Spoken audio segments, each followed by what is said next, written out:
नमस्कार। आज का विषय काफी दिलचस्प है। हम्म। लोगों को समझना, जैसे कि वो कोई खुली किताब हो। हमारे पास एक लेख है, लोगों को एक खुली किताब कैसे पढ़ें, और हम उसी से कुछ मुख्य बातें ले रहे हैं। तो कोशिश यही है कि इन आइडियाज को, तकनीकों को थोड़ा खोल कर समझें। देखते हैं इसमें क्या है। बिल्कुल। और ये सिर्फ बॉडी लैंग्वेज पढ़ने जैसा नहीं है। इसमें मानव मनोविज्ञान की गहरी समझ भी शामिल है, और ये भी कि हमारे पुराने अनुभव आज हमें कैसे बनाते हैं। हाँ, तो सबसे पहले लेख में जिक्र है माइक्रो एक्सप्रेशंस का। ये क्या चीज है? सुनने में थोड़ा फिल्मी लगता है। हाँ, है तो कमाल की चीज।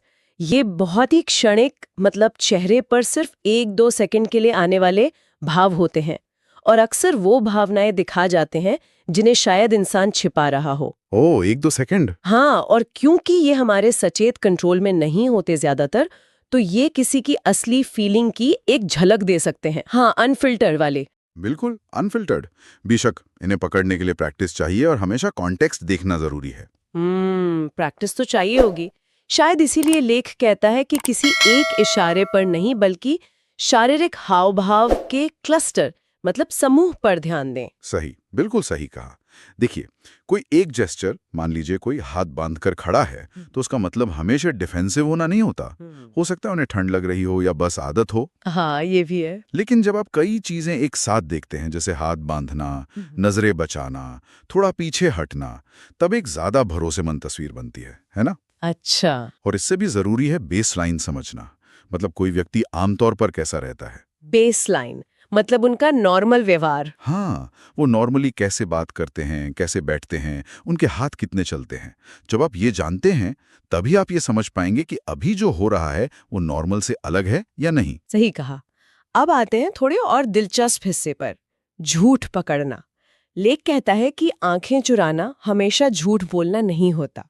ये बात तो शायद बहुत लोग नहीं मानते होंगे। हाँ, ये बहुत ही कॉमन मिथक है, बहुत बड़ा। लोग सोचते हुए भी नजरें हटा सकते हैं, या सिर्फ अनकंफर्टेबल हो तब भी। एक ज्यादा असरदार तरीका जो बताया गया है वो है कॉग्निटिव ओवरलोड। कॉग्निटिव ओवरलोड, ये क्या है? मतलब आप सामने वाले से थोड़े अप्रत्याशित या डिटेल वाले सवाल पूछें। अच्छा, उससे क्या होगा? देखिए, झूठ बनाने और उसे याद रखने में दिमाग पर ज्यादा जोर पड़ता है सच बोलने के मुकाबले। तो जब आप मुश्किल सवाल पूछते हैं, तो उनकी कहानी में शायद कुछ गड़बड़, कुछ विरोधाभास नजर आने की संभावना बढ़ जाती है। उनका दिमाग एक साथ कई चीजें मैनेज करने की कोशिश कर रहा होता है ना। और लेख ये भी कहता है कि झूठे लोग अक्सर बहुत डिटेल वाली तैयार की हुई कहानियां सुनाते हैं। अच्छा। हाँ, जबकि जो सच बोल रहा है वो शायद अगर कुछ नहीं जानता तो आराम से कह देगा, मुझे नहीं पता। कुछ है लेख में? हाँ, एक बहुत बुनियादी सिद्धांत बताया गया है कि लगभग हर इंसान का फैसला दो चीजों से चलता है, या तो खुशी पाने की इच्छा या दर्द से बचने की इच्छा। खुशी पाना या दर्द से बचना? हाँ, ये एक तरह से हमारे लगभग हर काम के पीछे की ड्राइविंग फोर्स है।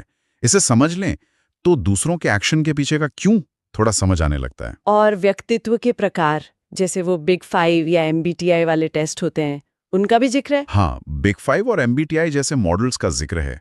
ये लोगों के व्यवहार के पैटर्न और उनकी प्राथमिकताओं को तेजी से समझने में एक तरह से मददगार हो सकते हैं। अच्छा, लेकिन ये याद रखना बहुत जरूरी है कि ये सिर्फ मॉडल है, सिंप्लीफिकेशन है। असल लोग इन डब्बों से कहीं ज्यादा कॉम्प्लेक्स होते हैं। हाँ, वो तो है।